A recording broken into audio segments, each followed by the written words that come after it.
welcome everyone to our first a really career success series. Previously, I've been doing Ask a Recruiter series, and I've been doing a lot of training specifically on resumes, interviews, etc. But I thought it'd be interesting to just talk to different people who've, I guess, had different career paths. Some would say successful themselves. Most people would tend to be more critical and say, "Oh, there's still a bit to go," or "I may want to take a different direction." But I think to many people out there, it would be a good inspiration to hear some of these stories, where you came from, which direction you went. And no career I found is really a straight line. I don't know if you agree. And welcome to everybody. By the way, we have a chat box and a Q&A box. Some of you may have a lot of questions you want to ask the panelists as we go on. We'll get to those questions. But if you type it in the Q&A box, that'd be fantastic. If you want to say hello to everybody, hello to Gareth and hello to Mario, particularly if you know them, type in the chat box, type it in so you can have all panelists. If you want something open to everybody, hello Kumar, you can type it to all panelists and everybody. So we've got about 20 people here so far, so we'll just keep going now. So just want to introduce, we're talking about Gareth just before Mario came on, and Gareth I met at a meetup, and I spoke at your very first meetup. Yes, you did. Yes, you I think I went looking for my name in your book, but I couldn't find it. Immigrant's Guide to Integration. But you do mention that you started some meetups here. Yes. And I remember I spoke to your first one. You had about 20 in your first one. And now you have like 100 people turn up. Yeah. You partner with, I think, one of the recruitment agencies with their venue.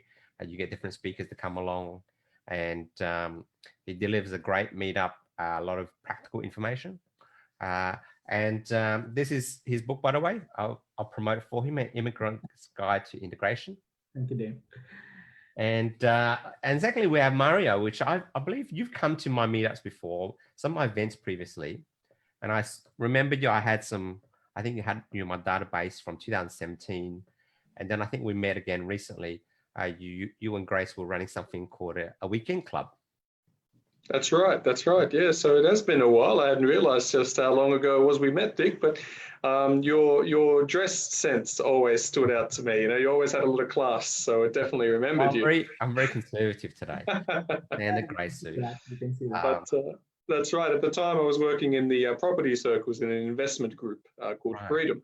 And then I guess this side project with Grace, it's mainly Grace's project, but I like to help how often as I can. The Weekend Club works with aspiring entrepreneurs within the startup space. Right. And I think you point out it's like a side hustle for a lot of people. So a lot of people have jobs, but they like to do something on the side. And that's, I guess, to some degree, sort of vents, I won't say vent frustration, but allows them to express something a bit beyond. I guess, something perhaps the 9 to 5, and then they're becoming adventurous. And I believe you've done the same thing, Gaurav. You've created obviously your meetup, but then you've built a little bit of a career business on the side. And I think you had some other businesses before that too, didn't you?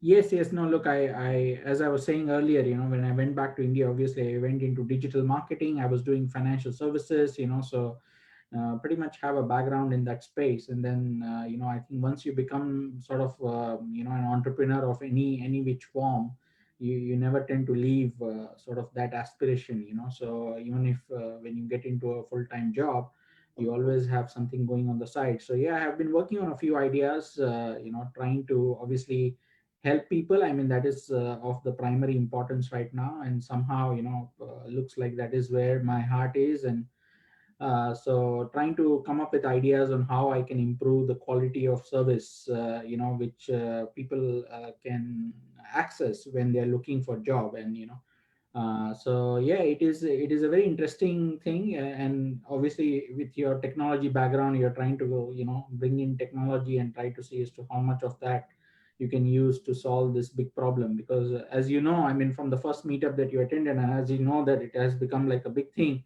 it is very big problem out there where a lot of people do face a lot of challenges, not only because of the current situation that we are in, but in general as well. People do find it difficult sometimes to find that right job, or at least reduce the amount of time that people take to find that first job or the next job. So yeah, that is where I've been focusing on right now. There are a few things that I have started which looks promising, looks like I'm probably doing the things in the right direction. So Okay, so let's hold on that. I'm going to get you to it so you can give it a good spiel when we sort of get to that area, because Gaurav, you've been in IT, and Mara, you originally started in a call center. You did quite a few years in a call center. We're going back a while, but that was my first job. Oh, actually, my second job. First job was in a bowling alley. So working behind the counter, giving out shoes and giving people games on the lanes. But yeah, the call center was my first corporate role, and got into there via a recruitment agent. Didn't really know what I was doing or where I was going. It was still very young, so I thought, okay, well, let's go with the flow, give it a try. And I really sort of fell into it quite naturally because I enjoyed talking on the phone. It wasn't telemarketing per se. It was inbound and outbound calls to existing clients. So in that sense, it wasn't trying to sell somebody a new plan or what have you. That's much harder, I would imagine. It was then helped deal with high volume of phone calls, and from there the corporate trajectory began. Right. No, I understood. And but you didn't have a degree, right? So many of us who I guess like myself, maybe Gaurav, we finished school, went and studied a degree. You didn't start that till quite a way down the track. And I think you spent quite a few years in the call center and then moved into accounts payable before you graduated. What made you decide to take that leap, I guess? And I think a lot of people, most of the people probably on the call now have a degree, and there's this debate, it was really worth it, especially if they paid for it, or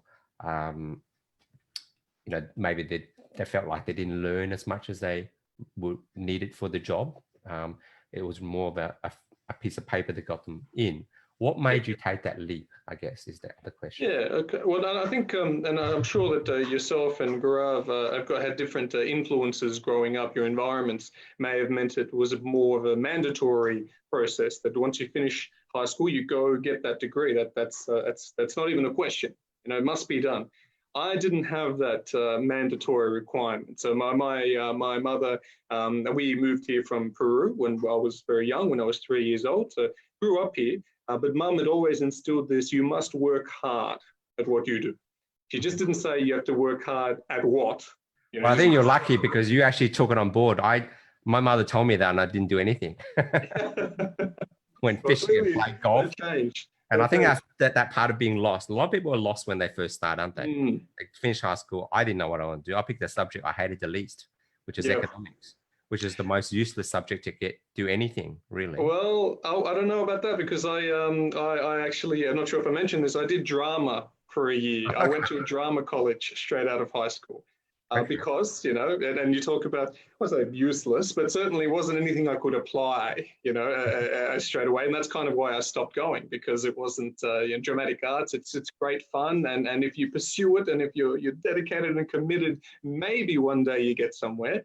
But maybe more often than not, you don't. So that's kind of why I stopped. But anyway, to get back to the point, 10 years after I dropped out of drama and focused on working full time, I looked around and I saw a lot of my friends working at Lion at the time, corporate, great people, accountants, people working in various departments in the finance circle. And all of them very good at what they did. Not all of them were especially unique or different, in the sense that I thought to myself, if they can do it, then I should be able to do it too. I'm letting myself down by not going back and finishing what I started. And that was the incentive. And with their encouragement, with a good network, went back and got it done. And what do you find is the benefit going as more of a, I won't say mature age, but you're older than most of us. What were the benefits of going? Because I think you did it part-time too. That's right. Yeah. Part-time at night for 5.5 years. Working. You took 5.5 years to finish your degree. They did it part-time. What was the benefit did you find as someone who actually had been working to go and do a degree? Well, I was about 26 or 27 when I started. So you can imagine after that much actual hands-on work experience, and you would tell me otherwise, guys. I mean, I imagine you started a lot younger, but going in there with some younger students who had just graduated, and no work experience to speak of, I could say, actually, I remember a time when a client or a customer did this. So I remember a time where this marketing approach helped in this scenario. I remember a time, et cetera, whereas they couldn't. So when it came to actual completing of assignments and assessments and projects, like bang, bang, bang, I just recalled experiences, whereas they had a much harder time with it. So that was the benefit of being a mature age student. Okay. This is what happened with me as well. So when I did my master's, I'm a mechanical engineer, so I did my engineering, and then after that I went into MBA straight from graduation. And sometimes I did, realize that there was a gap where, if I would have had some work experience, then I would have been able to appreciate what I was learning, the theory of it, and, relate it with the practical world and how it works, because for me, everything was theory. I was trying to remember all the things that were there in the book, but not really understand the practical element to it, So I totally understand as to when you say that when you went and finished your graduation, you were able to appreciate what they were trying to teach because, already you had that sort of experience and how to apply, So, but yeah, for us, I mean, it was more like, okay, I've got some good marks in 12th, so you have to become an engineer. And doesn't matter. I was standing in the line to become a computer engineer, the last in front of me went away. So I became a mechanical engineer, so it was not like I was interested or keen to become a mechanical engineer, but I mean, but what it helped is obviously it built my analytical mindset, so which definitely helps when in any job for that matter or any role. And I think, yeah, it's a very good point because most of us, even international students come over and they study and they're very focused on the study because in many ways it's the prestige of study, it's the importance of the study, especially if you spend a lot of money on it. And I was lucky because I was part of a generation where we didn't really pay for our degree.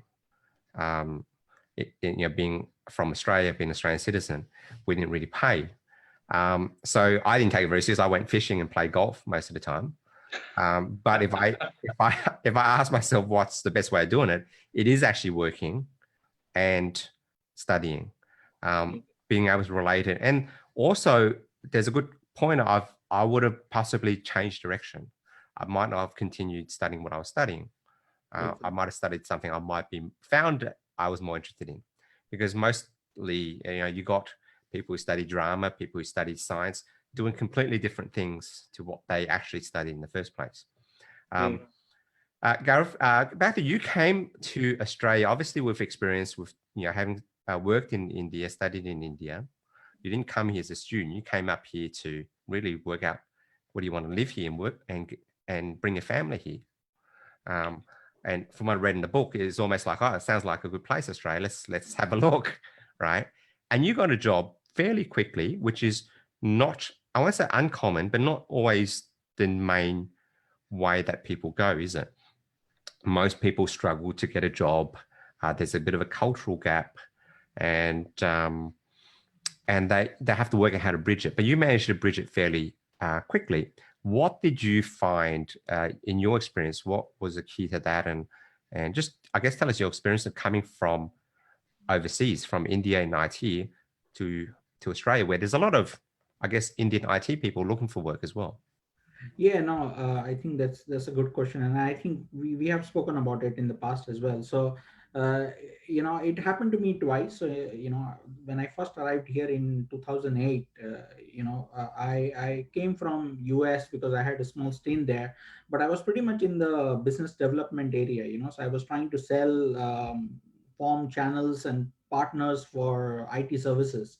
So pretty much from that particular perspective. And when I came here, I took me some time. It took me about 6 to 8 weeks. But in the first 4 weeks, I realized that my experience is not going to help me here, because I mean, if you are in a sales role, you pretty much go with the sort of network that you have and kind of selling that you can do because the connections that you have built. Now I didn't knew anyone here, so applying for a sales job really did not help me because I didn't had sort of the local experience, as they say it, Mm-hmm. So I was quickly able to turn my experience into something that was more marketable and, based on the market sort of requirements. So at that time, there was a lot of need for a lot of business analysis, that kind of work. So I realized that, okay, that is something that is closely related to what I have done, or at least, I have some experience in that space. So I quickly sort of flipped my profile and started applying for a business analyst role rather than a sales role. And, within 4 weeks, I quickly found my first job with ASIC, the government regulator, and that too in a good business analysis space. And then I started just building my network and meeting people, so I changed jobs a couple of times. But when I went back and again came back in 2017, I got the job in first week. And that was only because of the good network that I had, because before coming here, I just, sent out some messages to the people that I knew. I said, okay, I'm coming. Let me know if you, know of anything. And as soon as I came here, I landed, I think, on Sunday. And Wednesday, I think I went for the interview. Thursday, I went for the second interview. And Friday, I had the offer, So basically, it was very straightforward for me to get a job because I understood that in Australia, there's a lot of networking that goes along, and a lot of jobs are actually placed because of referrals. Mm-hmm. So yeah, that is what I did. I mean, the first time it was to understand the market, where your skill set lies, and pivot according to what the market need is, and then build on sort of creating a good network for you, so that you never face any challenges or you don't have big gaps. Yeah, and I think that point of networking, I mean, the reality is people who are not necessarily comfortable networking, good at networking, they probably can't necessarily expect to just go out there and just approach a person and ask them for a job. That's not how it's really going to work. In many ways, and maybe this is your experience, maybe also your experience, Murray, is you really just have to talk to certain people, almost like for information, buy them a coffee and have a chat to them. Murray, you moved quite dramatically. You went from call center to accounts payable to account management to in a different industry now to energy, which is a different industry, as a national account or business development manager. So tell us about that transition. Like how did you make that shift? Was it networking, or was it just you applied, or someone liked you and they brought you along? How did that work? A little bit of everything. And it sounds like a diplomatic way of answering. But to begin with, I think I mentioned getting into corporate was more of a falling into something and going with the flow. And that stayed along the same pathway for at least 6 years, 7 years, thereabouts. Because I didn't know which direction I wanted to go in. I didn't know what I wanted to do. And I think I challenge a lot of people at that age don't. Mm-hmm. So it came to a point where you had, well, this is why I say a little bit of everything, you start to make those contacts and you start to be recognized for the strengths that you are able to do. If not in the beginning, then certainly a few years or even a few months down the track. But people recognize, hey, you're good at what you do. How about you come give this other job a try, away from your corporate, more into a mid-sized business. And that's where I went into Victoria Coffee. I think most people who know me know I've worked at Victoria Coffee for 4 years. Mm-hmm. It was through a personal recommendation. Come check this out. So that's where I agree with Gaurav that, they're making, it's not, big motto for me, it's not what you know, it's who you know. And I don't care just quite how disconnected and efficient we've become with our technology, that we don't need to physically be present with somebody else. But you can't lie to me and say that that networking, that connection, that relationship building will not still be part of any these kinds of decisions going forward, at least for another few generations, because we're humans, it's human instincts, we need those connections. Anyway, so from there, after making that leap into a different business, a few years passed, and again, there's an opportunity to start something completely different in sales, from finance and accounts to sales. And that was to a friend who was starting up a business, who had done successfully in her own private career and starting up her own business, and invited me to come and join. So again, it's a combination, but I strongly agree with Gaurav that anyone looking for an opportunity, a first job, if they're in that position, start by going out and talking to people. I know it's not for everyone. It's very difficult for a lot of people to have to sort of go up to someone and say, hey, excuse me, can I talk to you, or can you talk to me? But it's a talent that you need to learn. And I'll tell you why, because anything that involves an actual technical skill is at risk of being outsourced or done automatically by AI at some point down the track. You need to be able to differentiate yourself. And this is where, having these conversational abilities helps. On top of that, I found working with not-for-profits or opportunities where you can assist charities or organizations pro bono is another good way to get in front of people, because again, you have an opportunity to present your skills or what you can bring to the table. Yes, free of charge, but those contacts are going to be much more valuable than the work that you're giving up perhaps a couple of weeks or a month before you start to make those connections. Mm. No, interesting, because I think both of you have had this experience where you've got opportunities from people you've connected to, friends of friends. It doesn't have to be exactly the person that you've met. It could be, it's often, and most of the time, it's what we call weak links. Your friend who is on par with this other person who you don't know, when they contact them and says, have a chat to this guy, that guy is probably going to say yes more likely, because your friend now owes them a little bit of a favor, could reciprocate, and you're just buying coffee, really. There's no obligation. Where if you go to a networking event and says, I'm after a job, do you have one? Most people are going to say, well, I don't know you, so I don't want to, they don't want to turn up to those events, really. So I think part of it is practicing the skill and just meeting people. And that person may not be that person who hires you. Just practice that. Now, I've been sort of lucky in many ways that I didn't rely on that. And there have been times that I've been referred to roles, which I guess surprised me. But I've actually tried to work out the marketing side. So that is, how to stand out amongst this many applicants. So Gareth, you've been helping a lot of people with, I guess, getting jobs like I have, maybe from overseas. What do you find that people lack, I guess? What is a key skill? If it's not that they need it right now, if you're going to give them a tip, like in 6 months' time, you're going to take a little bit of time to acquire this, what would you recommend they spend their next 6 months focusing on, given that in 6 months they may need a job, may not, or you think it might take a while to get a job? Start develop this now, because in short term you might not have a good chance right now, given our current situation, but in a few months' time, if you develop this skill, develop this either on a piece of paper or physically, or how you communicate, what would that skill be? What do you think? What do you find is the gap?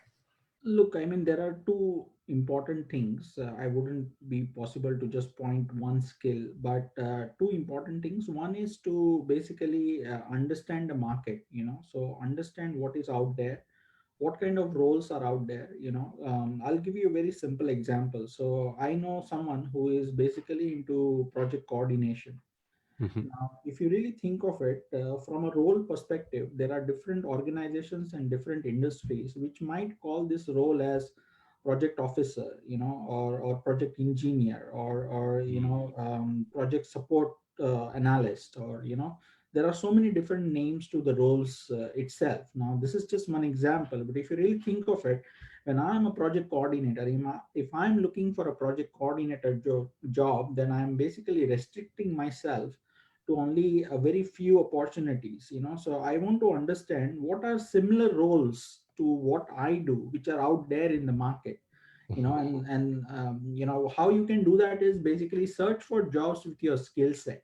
So instead of going and searching for jobs based on roles, Mm-hmm. understand what your skills are, and look for jobs based on the skill set that you have. And for example, you may have worked in a particular industry, or you might have worked on certain softwares, or you might have worked in particular departments. So try to search from what kind of things that you have been able to do, and that way you will be able to identify what other roles are out there in the market, and then that will increase or broaden your horizon. So I would definitely ask people to do a lot of market research to try and identify what kind of roles are available out there which are suitable to them. That is the first thing. The second thing is to basically build your network. I mean, I cannot, your network is your net worth. A lot of people say that. In fact, I totally agree with Mario as well. It is not important what you know, but who you know. In fact, I have one step forward. It is who knows you as well. Try to be in front of as many people as you can. Try to have as many coffees as you can. In sort of there is a boon and bane with the current situation. Although, I mean, you cannot go out and meet people, but you can have a lot of virtual meetings. People are now very open to have virtual meetings. You can have video meetings. So try to utilize this time to build that network. Try to bring your online conversations to offline. So if you're meeting someone on LinkedIn, you're trying to have a lot of messages or exchanging messages, or you're commenting on their post, or you're having all those interactions, then try to take that offline, to try to have a phone conversation or a video call. Try to just build that rapport. So that way, I mean, if you do these two things, then you'll probably be in a much better position from where you are right now, to be able to find that right job. Because then you will also network with the right people if you understand what kind of roles you have, and you can bring these two things together to kind of prepare yourself. So And is there sort of, I guess, a tip? Let's say someone's an introvert, they're not great with networking. What tip would either of you, Mario or Gaurav, what tip would you give them to sort of get started? Well, look, just having a shot at this, it depends on what role or what industry, what skill set this introvert has. I'm really glad Gaurav brought up the third part to that, not what you know, it's who you know, but also who knows you. And I'll use you, Dick, as the example for this. And anyone who knows Dick is very familiar with his form of presentation. And I can say 100% that has had a positive impact on the way he's been able to grow his business in the last for so many years. Gaurav, I'm sure you would agree with me. So 80% of what people remember is presentation. You may be the smartest guy in the room, but if you're dressed poorly, and like you don't care, you've just sort of, you've woken up, you haven't done your hair, haven't brushed your teeth, you've just put a t-shirt on. Unless you're some kind of avant-garde genius, people are not going to take you seriously. Whereas even if you don't know what you're doing and you present well and you project and you give that image of authority or expertise, that's what's going to get you further ahead. So Gaurav, I completely agree. Who knows you? How do you do that? Get in front of the camera, get speaking about a topic that you know, create some content, put some photos of yourself up. There's so many different platforms that you can do this. And even if you're an introvert, you don't need to have conversations to put up content of any kind to let people know what you're good at, and how you can present. Mm-hmm. Yeah, writing is another good thing. I mean, that is what I have felt, especially if you're an introvert. You try to, utilize like good platforms which are out there. Now, if you're in sort of hospitality, tourism, that kind of industry, you probably might be more active on Facebook. But, if you're in any other sort of financial services, energy, sales, IT, for example, then you may be active on LinkedIn. So it is just putting those regular useful posts out there, articles. Even if you want, you can start your own blog, which is very easy nowadays. So I mean, it is not necessary, as Mario said, that there are many ways of presenting yourself. It is not that you always have to be in front of camera and talk to people. You can always influence people by writing content, by adding value, show that you know the subject. So I mean, we are living in almost an influential economy. I mean, if you really think of it, there are a lot of people who have kind of gone past the stage where they will probably realize that we are in sort of that gig economy where everybody is an influencer and everybody can actually determine as to what they want to do, or how they want to present themselves, or what value they want to add, and where they want to position themselves. So I don't see, I mean, it doesn't matter if you're an introvert, extrovert, because you may have different skill set and, different strengths. Well, I think that's the key. Not everybody who networks, effective networker, is the extrovert. And sometimes the extrovert is not the guy they want to associate with, especially if you're in networking with an introvert as well. I will continue on this. everyone who has a question, please type in the Q&A box. We have one relevant to this idea of networking at the moment. So I thought I might take that up first. The question is LinkedIn, connecting through LinkedIn. So someone's asking, is it good to just ask for a connection on LinkedIn, or is it not really, it's not really convenient, it's inconvenient for the other person? Would you do that? Just try to connect with a bunch of people on LinkedIn. And there's different schools of thought on it. And I know Gareth does a lot of LinkedIn work, and Murray, you probably have done quite a bit through, I guess, being business development as well. So I'll put it to any of you guys. What is your thought about networking via LinkedIn? Just go ahead, Gaurav. Yeah, no, I was very excited because I have been on LinkedIn for many years now. In fact, when LinkedIn first started, it had this concept of questions and answers, and you people could ask random questions and you can answer those questions, and that's how you build connections. You try to, so we used to ask questions also from our own organization or our day-to-day challenges, and we used to get answers from random people, and that's how we used to connect. So it was basically Quora. So Quora in the current sense was actually sort of part, that concept was on LinkedIn. So people are on LinkedIn because they want to connect. I mean, they are there so that there is a social sort of presence, professional, social media. That is what they call LinkedIn. So I would definitely do not hesitate. It is just, I mean, one thing that I would say, whoever is asking that question, is that whenever you ask, someone to connect on LinkedIn, give a reason as to why you want to connect with them. What is the purpose? What is the common thing that you have seen? Or, try to be a little bit more personalized when you're sending LinkedIn connections. Small tip: don't send an invite on mobile, because sometimes you don't get that option, or it's a bit cumbersome to add a note there. So if you're just spending some time on sending connection requests, then probably do it on the desktop where it is easier to add a note.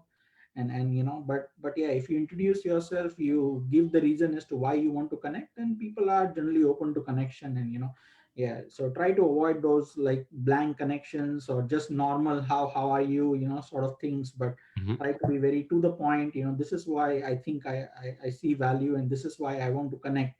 And people will be more than happy to connect. That is why people are there on the platform in the first place. Yeah.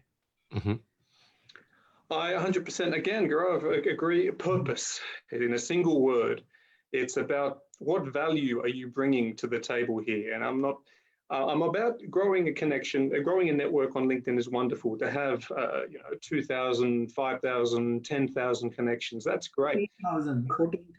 40,000 connections, that's amazing. It's more about what value are you bringing to these connections, and what value are these connections bringing to you. I get invitations all the time, and I accept, of course, because it's steadily growing numbers. I'm happy to share content with people. But when it comes to asking for connections, you're one of two ways. And number one is I've seen a post, I've seen some content that they've put out, and I've engaged with it in some way. Something about this, here's a point, an idea of mine to either compliment or debate what you're saying. But either way, there's some engagement. And then follow it up with a, hey, I enjoyed the little back and forth, or I enjoyed your content. Let's connect. There's some value adding there, because you're helping them raise their presence on LinkedIn at the same time as you are some genuine connection with the person. On the flip side, there's a reason to connect if you've got something outside of their content, something that you've noticed or something that you've seen in their role or in the company that they work for. Again, that adds value. I'm not talking about, hey, I saw you worked for Lion, so would you be interested in my marketing agency? I'm not talking about selling. I'm talking about adding some sort of value. By the way, I've noticed your content, or I've noticed I saw this in the news. Here's a conversation piece. Let's start talking. That's really the benefit of the most beneficial, I find, LinkedIn. Not just invite, and then nothing ever happens. So it's their numbers, really, aren't they? No, I agree. I think everybody gets invites, right? And they read it, and it's like, how do I feel about this? Sometimes you can clearly tell that person's just there to prospect your business. All right. And sometimes they have a generic intro. I thought we had some good synergies, be interested in connecting and chatting. I was like, oh, well, I don't know you. I don't see the synergies. I see that you're trying to sell me something. And here's the thing, right? It's good. It's important, I think, to type that note, like Gaurav says, and you can't do it on the mobile. You have to do it on the desktop. Because once they say no, you can't look that person up anymore. The person, you can't try to connect with that person. You can't even look for them. They won't appear. It's like unfriending someone on Facebook. You can't see them anymore. All right. They've blocked you. Yes. So it's a little bit like that. So most people, as long as they're reasonable about why they want to connect, they will do so. And also having some mutual connections also helps. But the reality is, you might have a mutual connection, but I don't even know that connection myself. So using it isn't really selling me. So try not to fake your way in. So I'll just move on now. We do have, people typing questions in the chat. So what I'll do is I'll get you to copy that and paste it into the Q&A box. It'll be easier for us. But I want to just move on to the next thing before I get onto it. I think people want to hear about your stories. Like, what is your turning point? Because I know, Gaurav, you obviously made a big turning point that comes to Australia. You saw something and you thought to come here, and you sort of changed your direction as well. And I know, Mara, you did as well. I guess it's like, what point did you decide, I was going this way, I don't want to go this way anymore, I want to go this way? What made it, and what made it successful, I guess, as well? So I'll ask you first, Gaurav, what was that for you? It might have been coming to Australia, might have been just changing professions. Tell me about that. Yeah, no, look, I think it happened to me twice, to be very frank with you. So once was, I think, in 2012, so I was just finishing the contract at Westpac, where I was working on their mobile banking app. I actually had got a job with CBA to work with, their mobile banking team. So I was really excited about it.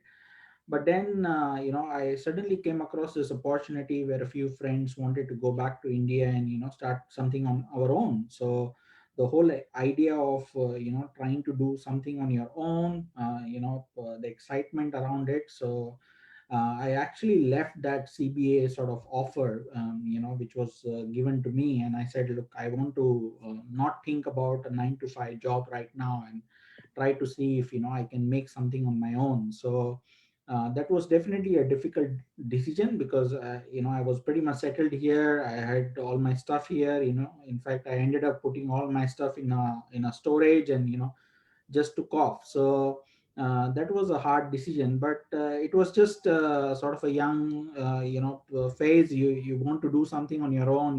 You want to experiment.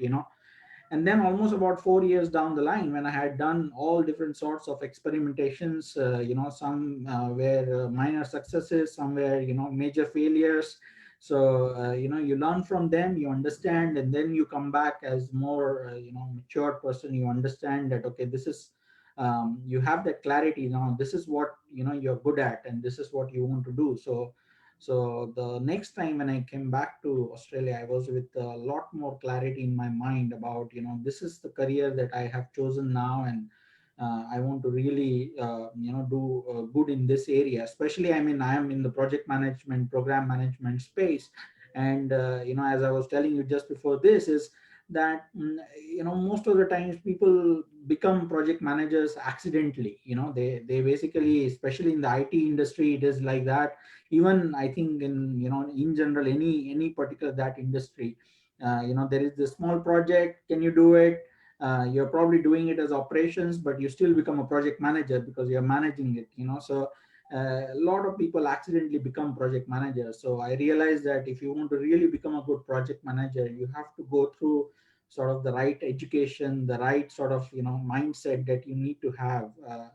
So all this I have learned because I went through that path. Even if I was doing something on my own, I was always connected with what the corporate industry looks at. What is it that people look when they're in the corporate. So I was very close to those things, and so Look, I mean, it takes some time to understand, but I think once you understand, and you have to take those right steps in the right direction, I guess. And project management is one of those things where, you know, you have to ensure that you have the right training and education in that space before you can become one. So yeah, it happened to me twice. I'm keen to know, you know, how Mario made those changes as well. What triggered?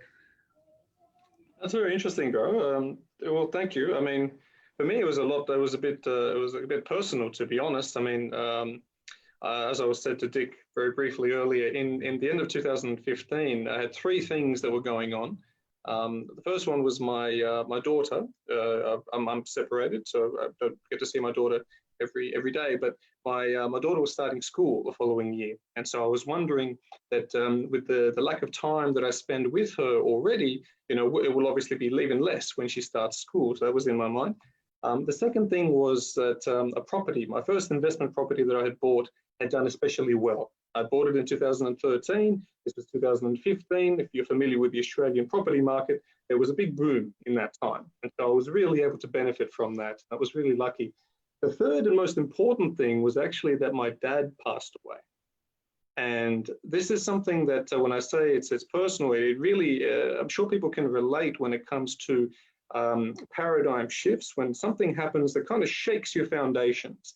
And you think to yourself, or I thought to myself, I like what I do, I'm good at what I do, but it's not really where I see myself for the rest of my working career. This trajectory, I fell into it and I became good at it, but it's not really where I want to go. So that's kind of what sparked my decision to change completely from accounts and finance into sales. Because a lot of the time people would come up to me in the years and said, look, you're great at talking to people. You can communicate quite well, you know, but you're sitting behind a desk, yeah, doing a great job. But are you really, you know, are you really using your skills? And I'd always said to myself, yeah, one day I will. It took my dad passing away to remind me that, you know, we don't have all of that time in the world, and we should really make the most of what we can. So that was, you know, it was a sad time, but at the same time, it was a really eye-opening one. No, it's interesting because I think my guess is everybody goes through it. I mean, I went through it. I was good at certain things. I was good at numbers, but I was doing this stuff on the side, seminars and things, having meetups and running seminars. I think I've done more than 200 seminars now, but I did it for fun. I just created a seminar, found a venue and did a seminar. I made up the topic sometimes to get people to come, and then I worked out what I was going to talk about afterwards. Just so I could have some fun, I guess. But I guess I thought I had this certain skill. I had understanding business. I was very good at selling myself in a way. So I had no problem getting a job, talking my way in, I guess. And it wasn't necessarily I lied or anything. I felt like I knew what they were asking and I knew how to answer it. And I knew how to answer it. And I could guess how other people would answer it. So I knew how to answer it better. And I was just somehow very good at that. But sort of starting what I'm doing, which is creating online training and doing some of this stuff, especially with COVID. There's no seminars. I can't do any seminars. So this was a new thing. Obviously, it's got to be a bunch of more skills, but it was, well, at what point do I finally decide I want to do this, make a commitment rather than keep going the way I went? And I think everybody has one of those moments. And I think it's good for people to know how you guys dealt with it, or what you guys did, because I think everyone, I mean, when I used to hire analysts, how many accountants didn't like being an accountant and want to become an analyst, right? Because I can't imagine anything worse than, now I'm not saying it's not good. I know people who love accounting. So I think it's good to know. Now we got a bunch of questions. So if you guys click on the Q&A box, all we do is go one by one because we got about 15 minutes. We started a couple minutes late. So we have someone talking about 60-70% of jobs are filled by referral rather than being listed. This is what they call the hidden job market. Okay, so I'll try to answer this because I guess I'm thinking at the time I want you guys to answer certain other things as well. So my answer is this. So hidden job market is not really hidden, because if I need someone to work for me, I need someone to apply, right? But when I go to something like Seek, I know I'm going to get a lot of people, if I go to a recruitment agent, he's going to put on Seek and he's going to get a lot of application. The whole process is going to cost me a lot of money, 15 to 20%, depending on your level of your annual salary, plus probably 2 months, because you might have to give a month's notice. So I'm going to try and find fairly good quality candidates at lower cost and maybe a little bit faster. So I'm going to put things like on an internal website, my company website. LinkedIn obviously is easier. I think there's about half the applications on LinkedIn as there would be on Seek at last count, but also people who know people. Now, if you've approached a company, even when they didn't have a job, it says, look, I'm really interested in working for you. Here's some of my details. And your HR just says, look, we don't have anything right now. We'll just keep the details on file. And every month or every 2 months, you just keep up to date. It says, I made a small change. Just wanted to see where you were. Something comes up. There's a good chance that, if the company has 4 jobs that you might fill, the average person stays 2 years. Every 6 months, a job that you could potentially do if it comes up. Now, your files have been sitting, your details have been sitting there, right? HR knows about it. You kept them up to date. They can pick up the phone and call you and interview you first before they decide to go to the market. That's another way of doing it. And that statistically is about 33 applications versus 200 something applications per job. Referrals, friend of a friend's, usually I think statistically 10 of those chats or those sort of talking to people might end up with a job. So statistically, these are cheaper, faster, more convenient, and on average, much less time consuming. I'm going to get probably better quality of candidate than if you went to the open market. So that's my thought. I don't know if you guys can have anything quick to answer. We've got 3 other questions to answer. Gaurav, your thoughts? No, look, I think you're bang on. I think making a list of companies and applying directly, reaching out to your network, I think those are probably potentially the best ways to tap into that sort of hidden market. Mm-hmm. Yeah, no, I totally agree with you.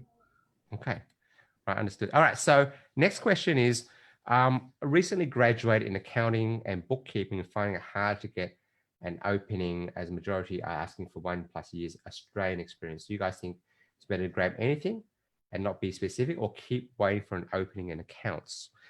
Mario, what are your thoughts? I guess you worked in sort of, that accounts payable area. Yeah. There's a couple of things about this question actually that I find very interesting. And number one is that accounting and bookkeeping is obviously, I've spent quite a bit of time in there. And unless there's something particularly different about the person, somebody else who's recently graduated in the same background, same course, there's very little competition. So my answer to that is to actually make something different about you, whether it's in the way you present, the way you speak, the way you communicate. That's a great mug, by the way, Dick. I smiled at that. I drink a lot, so that's I get extra large. A lot of coffee. So I say find something different. The second part is the minimum 1 year experience from my experience means very little if the person is the right fit for the company culturally, if they demonstrate an enthusiasm, an intelligence, whatever the case may be. But it's about getting into that doorway, getting a foot in that door that makes all the difference. So what you and Gaurav said earlier about, not speaking to HR, knocking on the door, speaking to some people who maybe work there via LinkedIn. Hey, I'm interested in this job. Would you mind helping me with a referral or recommendation, or could you provide any suggestion based on your experience there? Not, I want a job. Ask for help. Say something, because people are willing to help somebody else out if they see that person has got the enthusiasm and a little bit of initiative to actually get out and instead of just submitting a resume, saying, by the way, can you help me frame this in the best light? So that's my recommendation, or my answer to that. Mm-hmm. Yes, I agree. I mean, Gaurav, my thought is 1 year Australian experience is not necessarily bookkeeping or accounting experience. It's 1 year's experience. They want to know culturally the person has adapted a little bit. I'm not sure if there's a job that you recommend. I mean, some might say restaurant is not the best job, especially if you're not speaking directly with customers, you're working in the kitchen. I would think if you're customer facing, that's not too bad. I know you have any thoughts about what job they could do? Yeah, no, not on the side. What I think it really depends on what stage they are in. If they're really desperate for a job and they really want a job right now, then I would say keep the options as broad as they can, not to be very specific about, because as you can see, I mean, I have done my mechanical MBA. Mario had started with call center, now he's selling energy. So you see, we are all in sort of different baskets of what we ended up doing. So it doesn't matter if you have done accounting. You probably will be one of those who might have done accounting because that is how you ended up doing it accidentally. But so try to keep your horizons open. As Dick said, you can also be working in a cafe, in a kitchen, take casual jobs, which you may be already doing if not. But try to keep your horizons open. Even if you're thinking accounting, look at what other skill sets are out there. Don't just look for an accountant role specific job out there. There could be a financial analyst job which might be suitable to you, or something that is related to what you're doing but may not be specifically to your thing. So Okay, I notice we have quite a few questions just suddenly pop up, but answer that quickly is you can even just volunteer to help someone keep their books. yeah Put that on your resume. It is true. I mean, you can help me do my tax if you like. I'm very bad at it. And I would add very quickly on that is to echo that point, move away from accounting and bookkeeping as quickly as possible, because it's too easy for that job to be outsourced and replaced by even artificial intelligence in the coming years. Okay, so the next one quickly is there anything like if someone gets into a new job that he or she has to stay for a certain time? And I think the same person is asking, that's the first question. The second question is, if I get 2 or 3 job offers at the same time, will it create a bad impression and say no to 2 other jobs? Well, I think the answer is you have to say no, you can't do all 3. And it only creates a bad impression to someone who probably is never going to see you again. So have you noticed in these particular 2 questions, it's not so much about what this person thinks of the job, it's what they're worried the job or the company thinks of them. Mm-hmm. It's more about the outside in mindset. What I'm reading between the lines there. Okay, could you guys give me a quick 30-second answer to that? Gaurav, go ahead. Yeah, no, look, I mean, the answer to the second one is right one. As to you say no to the other jobs, you just ensure that you have the offer letter signed up and all paperwork done with the first job before you say no to the others, which is the right thing to do. But always say no, keeping the options open, always say that, okay, look, be very transparent, say that you have got another job, but thank you so much for offering me. And, if I'm available or something happens to me, I will come back. So keep sort of that like an open conversation. And the second, and the answer to the first one is that, look, I mean, if you end up taking a particular job after, obviously giving a lot of interviews and you select something, try to be with that job for at least about 6 months, because it is very difficult to learn anything new in a short span. So give yourself at least 6 months to what you have selected. And this happens to many people. I mean, in technology, contract is very common. So you generally get like a 6 months or a 1 year contract. As soon as you get a contract, because you have applied for so many jobs, you start getting calls from all those people that you've applied for, saying that, okay, now there is a job, do you want to interview? But you always try to be satisfied with what you have selected now, and try to give it your best shot, because otherwise you'll always be in that sort of double mind and not be able to be as productive as you can. And I agree. I think yes, it does look bad if you keep changing, but everybody has a job that they thought, okay, this was a mistake, but after 6 months, usually I mean, maybe after the first month, right? If that's the case, then leave it straight away, and don't put it on your resume. That's my thought. So the next question here is, for a person new to Australia, how do you prove a cultural fit with a series of qualifications? There's always a need for local experience, which we sort of touched on before. What I'll do is I'll go to the next one quickly to see what that is. Read my book. Yeah, read Gaurav's book. Okay. And you can also read my book, but it's not about, it won't teach you the same as Gaurav's stuff. there are a lot of institutes, groups out there in Sydney that offer 2-month traineeships paid to provide local experience. Is worth doing to get local experience. Well, if you don't have a job, yes, that's my thought. I don't know if you guys, if someone's paying me to get some experience.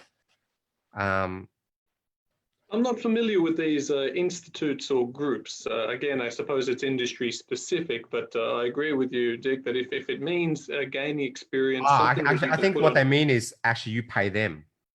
Oh, in which case, I think that's what it is. Because I thought, well, obviously it's paid, so you do it. But I think, I know about these. What they do is you pay for an internship. Not at all. It's very, very, very easy to volunteer work pro bono, as I mentioned earlier, even for something like a charitable institution, for the same sort of experience and not having to pay for the privilege. I think that's I'm sure there's a good business model there, but I wouldn't encourage that. I think it's not a good idea. Mm-hmm. Yeah, no, definitely. Sorry. No, go ahead, finish. I was just going to add on the flip side, if any employers were doing a background check or a due diligence on a resume and saw that their best experience locally was something that they paid for, that sort of throws up a little bit of a question of its validity and the quality of that experience. Yeah, no, I totally resonate. I was just going to add that you might be better off paying for some training that you can get locally, because that is probably worth getting rather than getting like a paid internship, because as Mario rightly said, it is not going to help you, and if it comes up again in the background check, it might not be very relevant and might not look good, so it might work negatively rather than positively. So yeah, look, I am familiar with some of these programs, and my thought is, I understand the people who it's really designed for. It's designed for people who are really too afraid to go out and network and say, I want to offer my services. And the reality is there's a good majority of, let's say, international students who maybe spent most of the time studying than to do that. So I don't necessarily say don't do it. I'd say check it out very carefully to make sure it is good experience. Because when you pay for some of these things, there's no real opportunity to work for the company after, which is what you ideally you will do want for an internship. They'll keep you a little bit. So we've answered that one. So let's go to that final one that we skipped quickly. For a person new to Australia, how would you prove a cultural fit? I think, Gaurav, that's for yourself. Obviously, a lot of people coming from overseas studying here. Look, I've been in taxis with the guy has 3 degrees. Uber drivers, the guy has 3 degrees. So my question is, for you guys, what do you think is the good way to get cultural fit? I know, Murray, you were born overseas, but you came here similar age to me. I came here when I was 5. You came here 3. Gareth, you came here a bit more lately. What is your thoughts on this? Look, one of the points which I think Mario has mentioned time and again during our sort of this conversation is volunteering. So I think that is one of the very easy and very key important thing. If you understand even the Australian culture and the society, volunteering is something which is taken very close to heart. People in every house volunteer in some form or the other. There are so many things which are out there which really require some help and support and people's time. So I think that is one of the most straightforward and noble way of ensuring that you have cultural fit, because what happens is once you start volunteering, you start meeting local people, you start understanding how they react, how they behave, what kind of topics they discuss. So when you're going and having an interview, say you have never worked here before and you go and have a conversation, we generally here like to have some initial conversations, how was your day, what were you up to and stuff like that. And if you don't have things to say, if you don't know what you're going to talk about, then that kind of puts people off. They feel like you will take some time to adjust within the environment. So that is one thing. And the second thing is also to be aware of what is happening in the local news. So what is happening in the news, what are the games which are going on, what is sort of the hot topic that people are talking about right now, so it shouldn't be that you go into a conversation and you're kind of left out because you're not watching that sort of latest series which is going on, or you don't know what games are going on out there. So uh, get into a habit of reading the newspaper on a daily basis, be across also the political situation, what is here. I mean, especially with people who come from overseas, they are very aware of the political situation in their own countries, what parties are there, what governments are there, but understanding how Australia works, what kind of political system. No, understood. I think current affairs is Current affairs, to be aware of it to some degree. Murray, any thoughts on to add to that? Agreed, and I would add something on top, and it's part of I guess, a mantra or a motto when doing sales presentations or speaking about sales in general. Remember that people like us do things like this. So whoever that target is, whoever it is you're speaking to, what do they enjoy doing? And so far we've spoken about networking or in a professional sense, where you might be in a room together with other professionals and you're talking shop, you're talking business, really. What about just going and joining something, groups of a hobby, a walking groups, reading clubs, dancing? I know dancing is a great one. And the reason I bring this up is because you don't necessarily find the referral you're looking for in a business networking event. You might find them doing things that they like to do. People like us do things like this. So go and become, if you're looking to fit culturally, then find a culture, and a culture is not just a religion or a country. It's about individual hobbies and pastimes and things that people enjoy to do. No, I agree. I think I've done a whole in my program, online training program. I did a whole section on cultural fit where I did a lot of scientific sort of work about why some things are different. And my main one I want to comment on is in a meeting, what's the dynamic? Are you going to speak up? Are you going to take initiative? Are you going to wait, or are you going to wait for your boss to speak up or give you stuff to do? So there's one significant cultural difference is we want people to take initiative. We want them to solve the problem, not wait for us to tell them that I see a problem. Why didn't you fix it? Or why don't you fix it? So I think that's one significant thing where the status of a boss or someone senior to you is a little bit different than you would see in some of those other countries in Asia, possibly in India and parts of the Middle East as well. Suddenly we've popped up 2 questions. We'll try to decide. I'll have a quick look at them before we answer it or decide to answer it. Do you guys want to say anything in conclusion before I have a look at this? I just quickly, someone's asking about how do you approach for volunteer work? Now, if we can keep this to 15 seconds each, how would you answer that question, Gaurav? Approach for volunteer work. There are a lot of online websites, so go to Seek Volunteer. I think you will find a lot of jobs advertised. And other thing is just Google a list of non-profit organizations and just start calling everyone individually. You will start sort of finding volunteer work. There is heaps of volunteer work out there. So yeah. Cool. Mario, thoughts on that?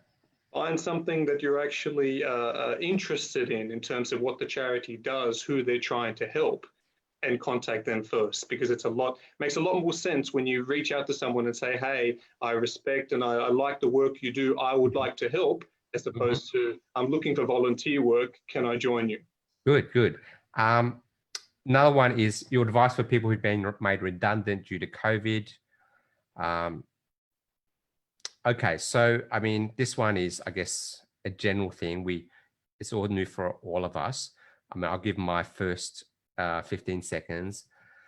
My first 15 seconds is obviously is going to improve, but you have to get going now and practice. If you've not applied for a long time, it's not easy for you to get back in the groove. Like writing your resume takes hours, but your first resume draft is not likely to be the one that's going to get the most traction. You have to improve it. The person who gets to the highest level interview answers and the way they sell themselves quickest will get there. But it's not like just because you've done the job, you'll get the job when it pops up. You'll be competing, and you'll be competing with other people whoever started the earliest or whoever sells the best and therefore improve the fastest will get there. That's my thought. It's a competitive thought, but I don't know, Gareth, Mario, would you have any answer to that? You go, Mario, this time. Well, look, I would say get some help. There's, as you pointed out, if it's been a long time since you've applied, your CV may be out of practice, it may need some polishing up. There are people that can provide that service. I know a few people, one in particular, that's especially good. So I would recommend getting some assistance. Yeah, exactly right. I don't exactly like right. that. Yeah. Getting some assistance in that respect, and of course remaining optimistic that these times will get better, and very shortly soon too. Mm-hmm. Gareth? Yeah, no, look, I think I totally agree with both of you. Just a couple of things that I would like to add quickly is that invest this time in professional development. So again, understand what the market is going, and what are the skills that you're lacking, and try to invest in doing some training courses or stuff like that. And the second thing is that there's a lot of remote work that is started happening now, because remote work is something that people are looking at. So don't restrict your application to only your location or local sort of area. You can, so if you're in Sydney, you can start applying in other cities, you can start applying in other countries, so be open in terms of what you can do, and see if there is a possibility that part of your job can be done remotely, and try to see if you can get opportunities. Also maybe register on freelancer sites like Upwork, and try to see if you can get some gigs from there. So try to be as active as you can in the market until you get like your full-time gig. No, agreed. Final word, I'm going to post quickly. I've created a few groups to help people, a Facebook group, a LinkedIn group, my own website, and also I create a YouTube channel, which I'll post this video on after we finish. So you can also see the recruiter ones as well, that last two of them I interviewed recruiters and had to chat to them. So Gareth, any other things you want to mention? I think you mentioned you was doing something new as well, and you've got an Immigrant's Guide to Integration. Very Yes. good read, very quick read. You can get that on Amazon. Yes. There you go. I'll put it in front of you, Immigrant's Guide to Integration. I have a book too, but it's not necessarily related to job search, where I've published stuff with Richard Branson, Brian Tracy, Les Brown. And anything, Gareth, would you like to mention what you do and what you're going to be doing? And Murray, if you also like to talk about anything else as well. Yeah, no, thanks a lot, Dick, for organizing this. It was a lot of fun, so I truly appreciate you doing this, and obviously having this platform to bring in, professionals like us to share our stories. So thank you so much for that.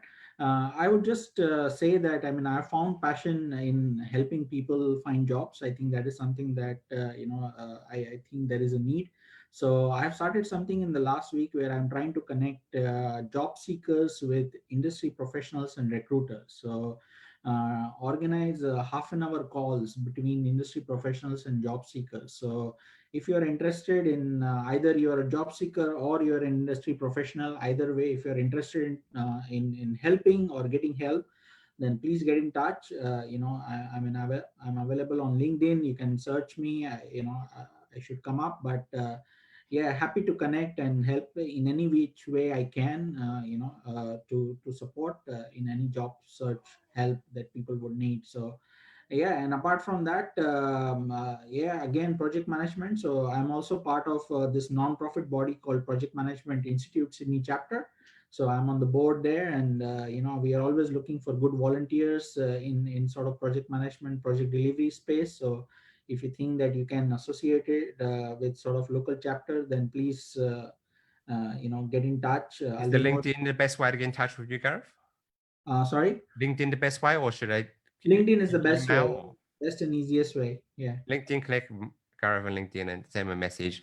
I won't type your email in there in that case. Mario, would you like to add anything at the end of what you do? By the way, the 4 sites on LinkedIn, I put in groups you can join where I'll put a lot of free content as well. And we can just converse on getting a job. Mario, what would you like to? Look, mine's very quick. I have nothing to really sell in this form. I've got I work in commercial and residential in energy efficiency, so solar panels, that kind of thing. So really, I'm not here to talk so much about that, but as much as if anybody has found this informative, needs some assistance in connecting or some more ideas to, reach out, as Gaurav said, happy to answer any of those questions. Terrific. All right, so we are just slightly over time. I want to thank you guys for joining us. And if anyone is interested, maybe being part of a panel, feel free to connect to us. You can join me on LinkedIn as well, Mario, and then just message me directly. And especially if you join the LinkedIn group, you can contact me through there. And we'll be hosting one of these every week. It could be probably another career success episode, I guess I could call it, next week. Thank you again for joining us. Thank you, Mario. Thank you, Gaurav. And Gaurav, what's your meetup group called? Finding a job in Australia. Finding a job in Australia. My one is called Professional Development Speaking, but I have 6 others. One is called Sydney Career Development something. There's some job ones, and I have some entrepreneur ones as well. And Mario, you part of the Weekend Club, I believe. Yes. You come on Facebook. There's a private group and a page as well, isn't it? More my partner Grace's baby, but certainly anyone interested in the startup space, aspiring startup founders. It's a very big, important part of what's coming up in the next few years. Then certainly to look up the Weekend Club on LinkedIn, Instagram, and Facebook. Terrific. Okay. Well, thank you everyone for coming. If you want to copy those links before we close, it will disappear after we close. Thank you again. Thank you for all the attendees who came, and I will see you hopefully next week. Bye-bye. Thank you. Thanks a lot, Dick. Bye-bye. Nice to meet you, Mario. Okay, bye-bye. You too, Gaurav.